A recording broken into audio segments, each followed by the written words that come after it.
রাজশাহী মহানগরেও ১.৫ মাসের বেশি সময় ধরে ট্রাফিক পুলিশের অভিযান বন্ধ থাকায় সড়কে বিশৃঙ্খলা বেড়েছে। রাজশাহীর ট্রাফিক ব্যবস্থা নিয়ে আরো জানাতে যুক্ত হয়েছেন সহকর্মী মুস্তাফিজ গনি। মুস্তাফিজ গনি, রাজশাহীতে তো এখন সম্ভবত বৃষ্টি হচ্ছে, তো কেমন দেখছেন ট্রাফিক পরিস্থিতি এবং এই বিশৃঙ্খলাটা আসলে কোন দিক দিয়ে বেশি বেড়েছে?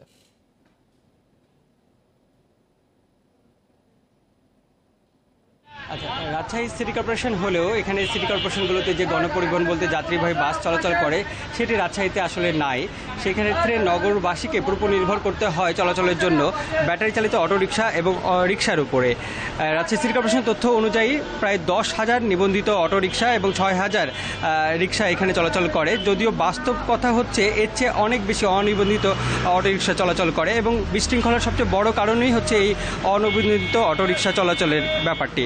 এবং 5 আগস্টের পটভূমির পরিবর্তনের পরে আমরা দেখেছি কি পুলিশ এবং ট্রাফিক পুলিশের যে অনুপস্থিতি ছিল সেই সুযোগটাকে কাজে লাগিয়ে এখানে যে সিটি কর্পোরেশনের একটা নিয়ম ছিল কি লাল এবং সবুজ রং, দুই রঙে ভাগ করা থাকে অটোরিকশাগুলোকে, এবং তারা 15 দিন করে হচ্ছে দিনের প্রথম ভাগ এবং পরবর্তী ভাগে অন্য কালারের অটোরিকশাগুলো চলাচল করে। সেই বিষয়টি এখানে তারা নিয়ম না মানার এক ধরনের প্রবণতা তৈরি হয়েছে অটো চালকদের ভিতরে। ফলে লাল সবুজ দুই রঙেরই অটোরিকশাকে আমরা একই সময়ে সড়কে দাপিয়ে বেড়াতে দেখছি এবং যেই কারণে মূলত হচ্ছে এই বিভিন্ন যান চলাচলে একটা বিশৃঙ্খলা তৈরি হয়েছে। যদিও ট্রাফিক পুলিশের পক্ষ থেকে বলা হচ্ছে তারা বিষয়টি নিয়ে তৎপর আছেন। বিভিন্ন পয়েন্টে আমরা বিশেষ করে এখন আমরা আছি রেলগেট এই জায়গাতে এবং নগর ভবনের সামনে আমরা দেখেছি ট্রাফিক পুলিশের সদস্যদের উপস্থিতি এবং তারা বলছে কি তারা তৎপর আছেন। যদিও এই লাল এবং সবুজ অটোরিকশাগুলোর ক্ষেত্রে তাদেরকে যাতে হচ্ছে একসাথে না চলাচল করতে পারে সে ব্যাপারে আমরা খুব উল্লেখযোগ্যভাবে কোনো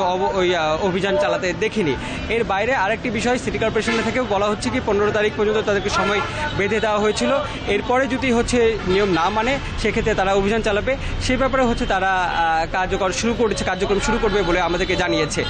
আর ভদ্রা এবং বেশ কিছু পয়েন্টে যে পয়েন্টগুলোতে কিছু আন্তঃজেলা বাস চলাচলগুলো করে সেই বাস যখনগুলো চলাচল করায় তখন হচ্ছে ওই জায়গাতে একটা বাড়তি যানজট তৈরি হয়। সেই জায়গাগুলোর ক্ষেত্রে হচ্ছে একটু বাড়তি গুরুত্ব দিতে বলা হয়েছে ট্রাফিক পুলিশের, যাতে যান চলাচলটা নির্বিঘ্ন করা যায় সে ব্যাপারে নগরবাসী তাদের কাছে আবেদন জানিয়েছে। এই ছিল রাজশাহীতে ট্রাফিক পরিস্থিতি এবং যানজট পরিস্থিতির সর্বশেষ খবর আমার কাছে। রাজশাহী থেকে ট্রাফিক ব্যবস্থা নিয়ে জানাচ্ছিলেন সহকর্মী মুস্তাফিজ গনি।